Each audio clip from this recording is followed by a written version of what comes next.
Good. I remember the first time I heard about Japanese onsens. Oh right, what's an onsen? Okay, onsen means hot spring, and people bathing in one look like this.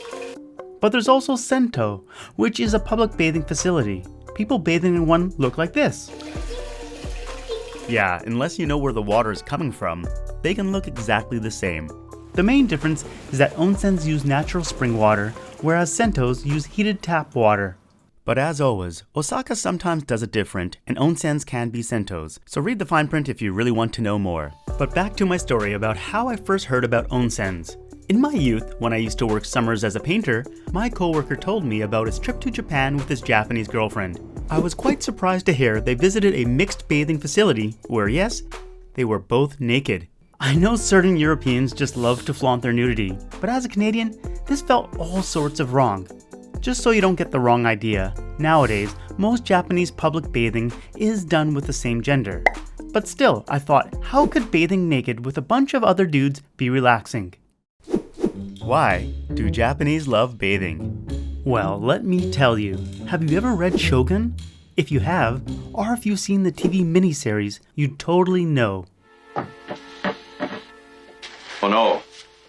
No, I don't. いいえ、きれいにしなければいけません。お風呂に入りなさい。Like hell, a bath will make you foul sick. You see, back in the time period this is taking place, the 1600s, the English used to think bathing might foul your health with bad air. This theory of bad air was called miasma, and it was prevalent during the times of cholera and dun-dun-dun, Black Death. If it were me, I'd believe in the bad air theory too, after learning that half my ancestors died during the plague.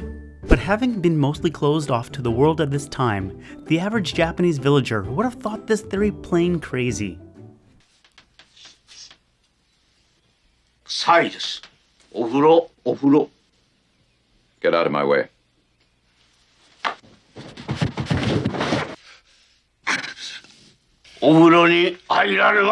Yes. Yes. Sometimes people don't know what's best for them and need to be shown the way despite their kicking and screaming. But when it's right, it's right.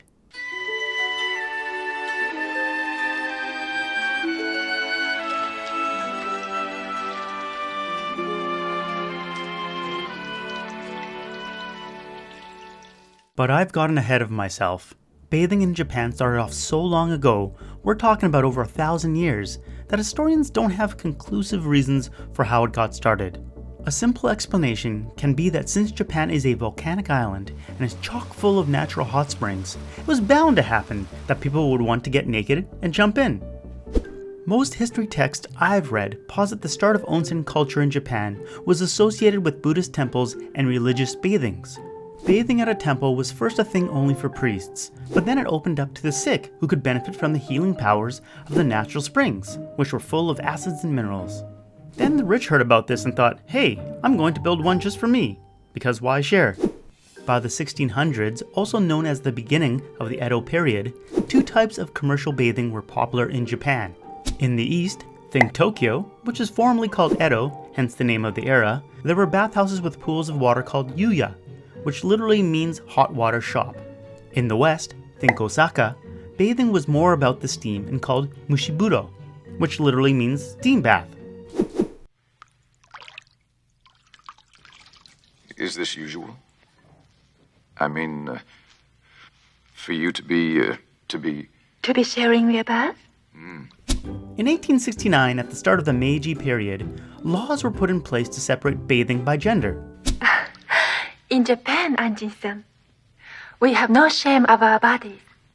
Everything is natural and normal. And because there are so many of us, that is also necessary.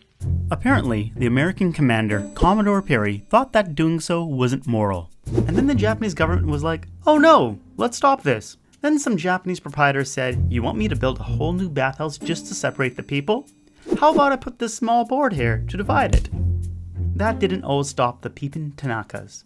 Other operators came up with the simple idea of only allowing in certain genders at specific times of the day, while others decided to choose sides and specialize in a single gender. Despite the workarounds of bathhouses, rules weren't always followed. This must be a huge shock for those who know the propensity of the Japanese to follow rules. Someday you will understand. I'm sure someday you will understand. But to tell the truth, varying laws have attempted to curtail konyoku, which is mixed bathing, since way before the Meiji period and all the way up until after World War II. The latest laws on the books prohibit mixed-gender bathing, though there is an exception for young kids. Interestingly, mixed-gender bathing is still allowed today, as places that allowed it before the laws were put into place were grandfathered in. よかったよかった。何ついてきてんのよ。だって。混浴？もちろん。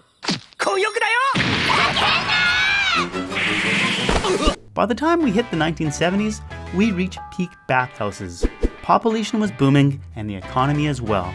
But as Japan recovered and became an economic superpower, bathtubs became the standard in new homes and bathhouses weren't as needed on a regular basis. So now that there's virtually no immediate need to bathe outside the home, why is communal bathing still a very popular activity in Japan?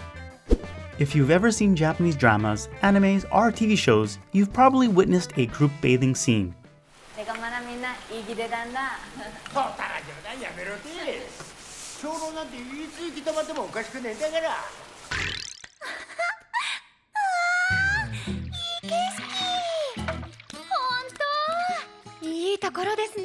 Bathing to relax is probably the easiest way to explain why the Japanese love going to public baths. Unlike previous iterations of bathhouses, modern ones have become increasingly like spas. Take the Super Sento as an example, which roughly translates into Super Public Bathhouse. Beyond the bathing and steam room facilities, you can get massages, body scrubs, relaxation rooms, and food. Then there's theme park onsens. Oedo Onsen offers up an old-school summer festival-like atmosphere of a bygone Tokyo, once Edo. Kids can play games, adults drink in the bar, and couples stroll in the outdoor foot baths, and everyone can do it wearing a yukata. And then there's the more classic ryokan experience, ryokan meaning traditional Japanese inn. There you'll often stay overnight in a tatami room, and some even bring your meals to the room for the ultimate in-room service. Beyond the hot springs, they can sport recreational facilities like ping pong, karaoke, and swimming.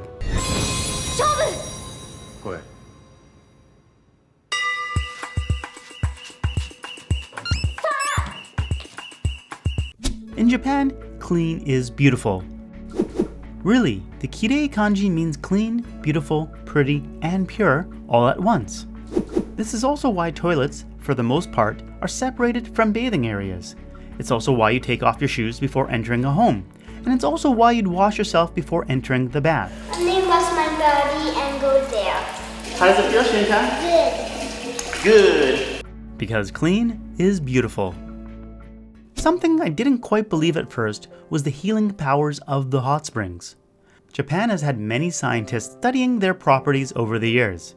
Depending on which mix of acid or minerals you go with, it can treat constipation, menstrual pain, diabetes, aching muscles, rheumatism, and other fun ailments. While I haven't used onsens to specifically cure anything, I can vouch for the fact that some do give you ultra smooth skin. If only it wasn't a temporary change. Bathing to be the same. In Japanese, there's a term called haraka no tsukiai, or naked association. It's the feeling that naked in an onsen, all are equal. Whether you're a high-flying CEO or pilot, or a lowly YouTuber, without our uniforms, there's no way to tell who's who.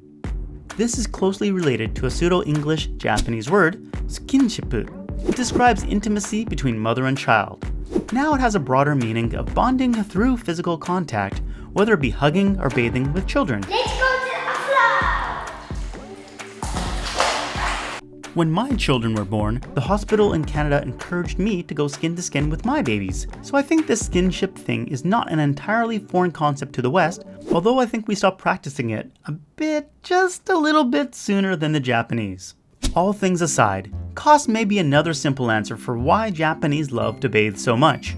When you think about going to therapeutic baths in Canada, if you can find one, you can easily spend over $50. There's the public pool type of hot springs, but it's not at all close to the sento or onsen experience you can get in Japan. I don't think my young self would have ever thought this, but wearing a bathing suit in the hot spring?